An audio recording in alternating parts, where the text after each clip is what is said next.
Oreochromis niloticus o mas kilala natin sa tawag na tilapia ay sinasabing pinakapaboritong kaining isda ng mga Pilipino. Nahuhuli sa mga tubig tabang, partikular na sa lawa ng Taal, sa lungsod ng Batangas. Kaya naman, noong 1970s ay nagsimula ang produksyon ng tilapia sa Taal Lake. Doon nagsimulang umunlad ang industriya ng cage farming sa kalapit na lugar ng Laguna de Bay. Ako si Fred Kalinisan, isang tilapia grower dito sa Taal, Batangas. Isa sa pinakamagandang hanap buhay na dumating dito sa Taal. Sir, sabi ko nga sa inyo nung una, ako nag-uuling din laang. Pag hindi ako may nag-uuling, hindi kami makakaras kumain ng tama at kulang talaga yung pagkain sa aming hapagkainan. Nung dumating ang tilapia, medyo gumanda talaga ang buhay namin. May pagkakaiba ang lawa ng Taal kumpara doon sa lawa ng iba. Ang lawa ng Taal medyo malalim. Lagi sasabi ko sa aming mga tauhan at doon sa iba, sir, na nakakausap ko, na alagaan namin, sir, ang tubig dahil ito ang nagbibigay sa amin ng hanap buhay. Doon naman, sir, sa mga nagbabalak na magtayo ng paraisdaan dito sa Taal, size 10 by 10 yung frame. Tapos 7 meters yung lalim ng lambat. Yun, sir, ang required ng gobyerno. Ako si Paps Nera, isang tilapia grower ng Agoncillo, Batangas.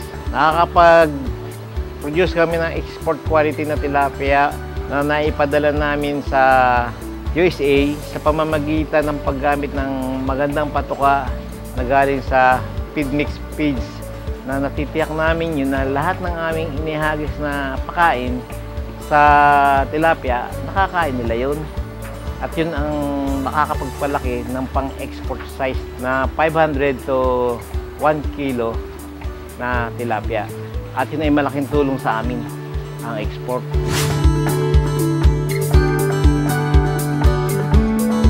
Ako si Mario Balason, kasalukuyang Executive Vice President ng LTN Grand Hotel. Ako rin po ay isa sa nagpapalaki ng tilapia sa lawa ng Taal, na doon po ay meron din po kaming samahan na kung tawagin namin ay Taal Lake Aquaculture Alliance Incorporated, at ako po ay isa rin sa director at kanila din pong tagapagsalita.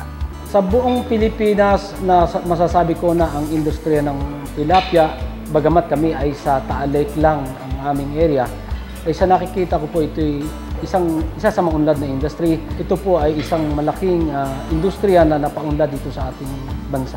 Ang aming asosasyon ay kami ay gumagawa ng mga paglilinis sa Taal Lake, at yun nga ang isa sa aming pinopromote para hindi masyadong malaki ang impact ng feeds doon sa contribution ng pollution, ay nire-recommend namin yung floating feeds. Kami po ay nag-umpisa noong mga early 80s.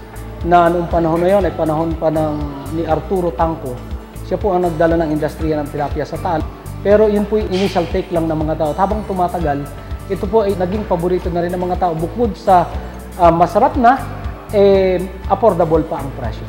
Tunay ngang malaki ang produksyon ng tilapia sa ating bansa.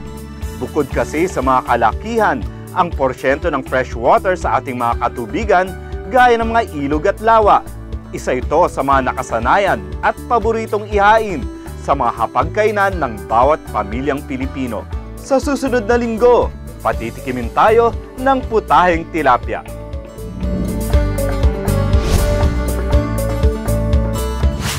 This portion was brought to you by the #1 Aqua Feeds, Feed Mix Specialist Incorporated.